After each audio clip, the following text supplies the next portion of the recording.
Today I'm going to be talking about how I stay motivated. I feel like with the winter time and the bad weather, it can be really hard to stay motivated, so I thought I'd share some tips of how I stay motivated. It's important to have a balance between motivation and discipline. So I think it's important to define those terms. Motivation is what drives you to do stuff. Usually this comes in forms of bursts of energy or enthusiasm to complete a goal or a task. Motivation doesn't tend to last that long. You'll have bursts of motivation to do things. So it's important to have discipline. Discipline is important in maintaining consistency. So it allows you to adhere to schedules or to build habits that you do daily. This is important so that when you don't have motivation, you're already kind of programmed to do a task. Without discipline, it's easy to lose motivation because you won't be doing a task consistently to reach whatever goal you have.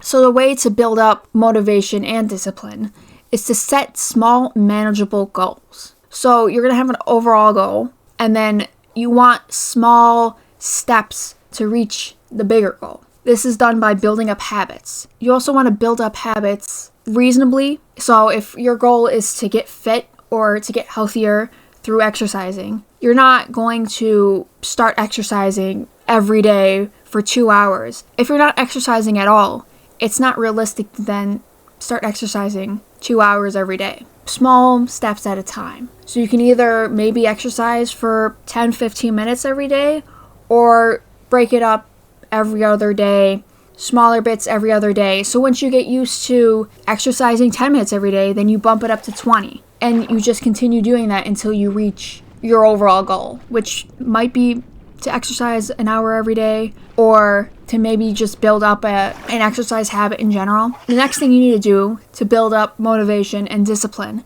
is find things that motivate you. This can sound difficult because sometimes you'll just be sitting down doing nothing and then suddenly want to clean all of your room, and halfway through you don't want to do it anymore. Things that helped me stay motivated, mostly in school, but I think they still resonate with me today, even if I'm not in school anymore. A bad test grade. So I remember freshman year in college, I got an 11, like an 11 out of 100, like 11% on a chemistry test. So I kind of just kept that test, like, taped to my wall to motivate me, like, it can't get any worse, you know what I mean? Like, this is probably the worst grade I'll ever get, so it's only up from here. I also once got an email from a professor saying how impressed she was that I got 100 on one of my final exams, and I printed that email out and also had it on my wall. So it's kind of like I have something that motivates me to do better, like the email, and then the bad test grade reminds me that there was a low point I hit, but it's only up from there. Obviously, there can be other things that motivate you. Maybe making a list of things you want to achieve, making a vision board of maybe where you want to be in a year. Maybe someone around you, someone in your life can be your motivation. You just need to find things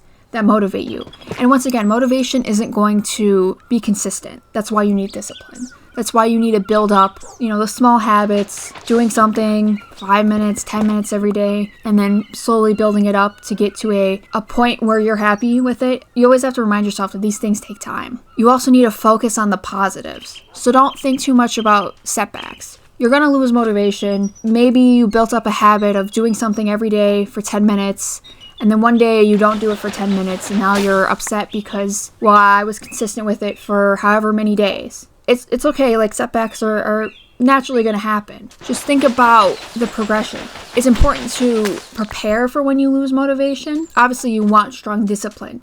You want to be able to do whatever habit you're doing every day, even if you're not motivated. But when those setbacks happen, making room for breaks is important too, and to prepare yourself for when setbacks do occur. If you wanted to build up a daily habit, instead of saying, I'm going to do this thing every single day for 10 minutes, maybe give yourself a day off. If you make the goal to maybe do 6 out of 7 of the days of the week, and you do all 7, you're going to feel better because you completed a task beyond what you wrote it down. You can't expect yourself to do so much if you're not used to doing anything. It's not only important to prepare yourself for when you lose motivation, but to also have self-compassion for yourself of when you make those mistakes. No one is perfect. I doubt that people who've built up habits over many of years don't lose motivations to do those things. It happens. I feel like the easiest way for me when a setback occurs is to just write about it. Of course, I'm talking about journaling because somehow every single video I make comes back to journaling. It's important to write down maybe why you felt unmotivated to work out that day. Maybe you felt sick, and I feel like once you write that down and you read it back, you can compromise with it.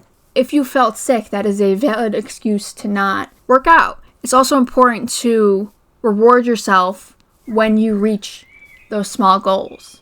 So even if your overall goal is to get healthier or to work out every day for an hour, when you get to the point where maybe you're working out 10 minutes every day, that it's consistent enough that you kind of do it without thinking about it, you should reward yourself. Obviously, this can come in different forms. Any way you really want, reasonably.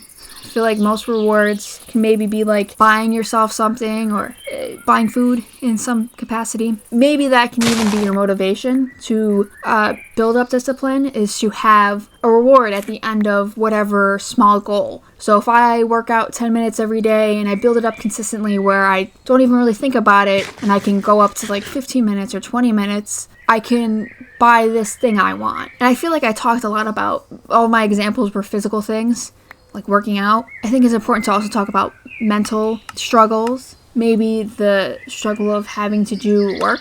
I remember being in college and not wanting to write an essay, and then I write a 10-page essay in one night, and I'm like, this is trash. So when it comes to studying or working even, there's kind of a mental barrier there, not just a physical one. Maybe that comes with exercising. So I think talking about why I wanted to make videos and start YouTube, that always motivates me mentally. But anytime I feel unmotivated to do it, obviously it's not my job, I don't get paid or anything, but maybe I feel like I'm not going anywhere with this. I imagine telling myself as a child that I'm giving up on something I wanted so bad, and how upset I would be. Like, oh, we couldn't achieve this goal because I didn't feel like it. We can't be a YouTuber because I wasn't willing to try harder to make videos. It's really hard to think about when you were a child and to be told, no, you can't do this. I also think making YouTube videos now, I'm still in the early stages of it. This is still pretty much the beginning of it. I remind myself that no one starts off as an expert. If you look back at famous YouTubers' videos, like their early videos, they weren't that good. They weren't high production value. They probably used a very cheap microphone like I do. But everyone starts somewhere, and that matters. These things help me stay motivated for YouTube, but I also extend them outside of YouTube. So a lot of times when I feel like I'm not capable of doing something, for example, exercising, anything with well-being, instead of imagining talking to your younger self, maybe talking to your older self of why we let our health get so bad, or why we chose not to wear sunscreen in our 20s and now we're 40 that we look 80. It's a good way to stay motivated because it's kind of like you're doing the thing for someone else, which usually is easier for a lot of people. For example, I crochet, so I think when I crochet things for other people, I work faster because it's for someone else. So maybe using that same kind of motivation for habit building or to stay motivated in other ways. I also think reminding yourself that everyone works differently. You work at your own pace. Things take time. But it's important to find that balance between motivation and discipline. As always, all my sources are linked in the description.